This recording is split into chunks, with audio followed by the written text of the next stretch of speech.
बिस्मिल्लाहिर्रहमानिर्रहीम अस्सलाम वालेकुम। आप सबका क्या हाल है? मैं उम्मीद करता हूँ कि आप सब खैरियत से होंगे।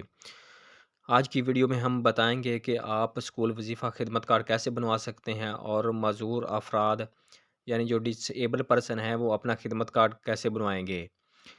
तो हम तफ़सीली बात करते हैं, इससे पहले आपसे छोटी-सी गुज़ारिश है कि अगर आप मेरे इस YouTube channel Rana Rizwan info पर नए आएँ तो मेरे इस चैनल को लाज़मी सब्सक्राइब और लाइक कर दें और साथ वाली बेल आइकन को ऑल पर प्रेस कर दें ताकि हर आने वाली वीडियो का नोटिफ़िकेशन आपको बर वक़्त मिल सके। तो हम बात करते हैं स्कूल वजीफ़ा खिदमत के कार्ड के हवाले से। ये स्कूल वजीफ़ा जो खिदमत कार्ड ये सिर्फ़ उन बच्चियों का बनता है जो गवर्नमेंट हाई स्कूल में छठी से लेकर 10वीं तक पढ़ती हैं और गवर्नमेंट उनको तकरीबन 1000 रुपये पर मंथ हिसाब के से पैसे देती है, जो तकरीबन 3 माह या 6 माह बाद उनके पैसे एक एटीएम के ज़रिए उनको मिलते हैं, अब जो बायोमेट्रिक भी मिल रहे हैं। तो जिनके ये कार्ड नहीं बने वो अब कैसे बनवा सकते हैं, इसका जो तरीक़ाकार ये है कि जो जिन लड़कियों को ये खिदमत कार्ड के पैसे नहीं मिलते, वज़ीफ़ा नहीं मिलता, तो वो अपने जो वालदैन की अपने फ़ोटोकॉपी है वो अपनी हेड मिस्टर को दें।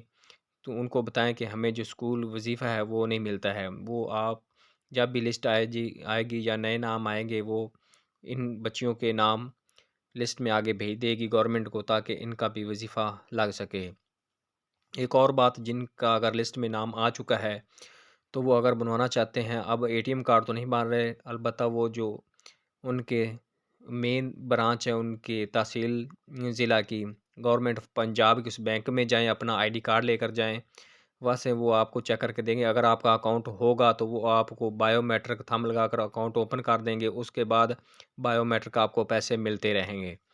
तो ये था तरीक़ेकार स्कूल वज़ीफ़ा खिदमत कार्ड के हवाले से। अब बात करते हैं मज़दूर अफ़राद जो डिसेबल पर्सन हैं, उनका भी एक खिदमत कार्ड बनता है, जो 2000 रुपये पर मंथ के हिसाब से गवर्नमेंट उनको देती है, जिनका वज़ीफ़ा तकरीबन 3 माह बाद या 6 माह बाद आता है।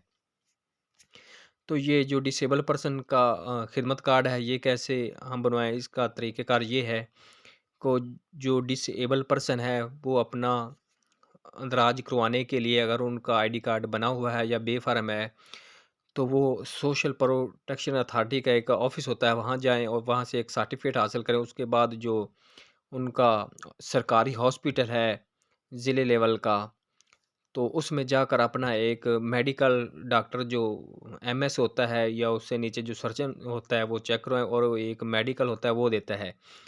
और वो आपको चेक करेगा कि आपकी टाँग नहीं या हाथ का मसला है या आँख का मसला, जो भी आपको मसला जो आपको मसला है, डिसेबल हैं, तो वो लिख कर देगा। उसके बाद ये आपने जो वेलफेयर जो सोशल वेलफेयर का जो दफ़्तर है, वहाँ से आपको जो फ़ार्म मिला होगा और जो मेडिकल होगा, वो आपने नादरा ऑफ़िस में देना है और अपना बेफ़र्म या जो पुराना आईडी कार्ड है, वहाँ नादरा ऑफ़िस में जाकर ये रिकॉर्ड दें, तो वो आपका एक नया आईडी कार्ड बना देंगे, जिस पर एक डिसेबल का जो मोनोग्राम होता है, वो वाला कार्ड आपको वो बन जाएगा।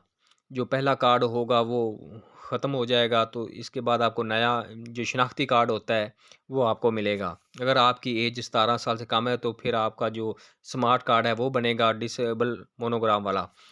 तो उसके बाद जो आपका डेटा है, वो नादरा में चला जाएगा, तो उसके तकरीबन 2-4 माह बाद ऑटोमेटिक वो आपका जो डिसेबल खिदमत कार्ड है मज़दूर अफ़राद का, वो बन जाएगा, लिस्ट में ना आ जाएगा, वो मिल जाएगा। उसके बाद आपको 2000 पर मंथ के हिसाब से वो पैसे मिलते रहेंगे।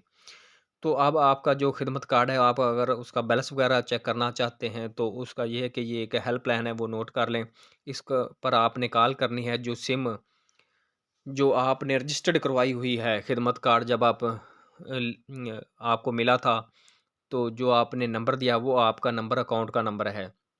उसी से आपने कॉल करनी है।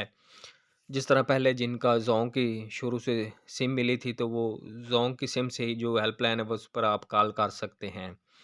तो हेल्पलाइन का नंबर ये 042 111 333 267, इस पर आप कॉल करेंगे और आप खुद जिसका वो खिदमत कार्ड होगा वही कॉल करेगा, इससे आगे नुमाइंदा आपको गाइड करेगा।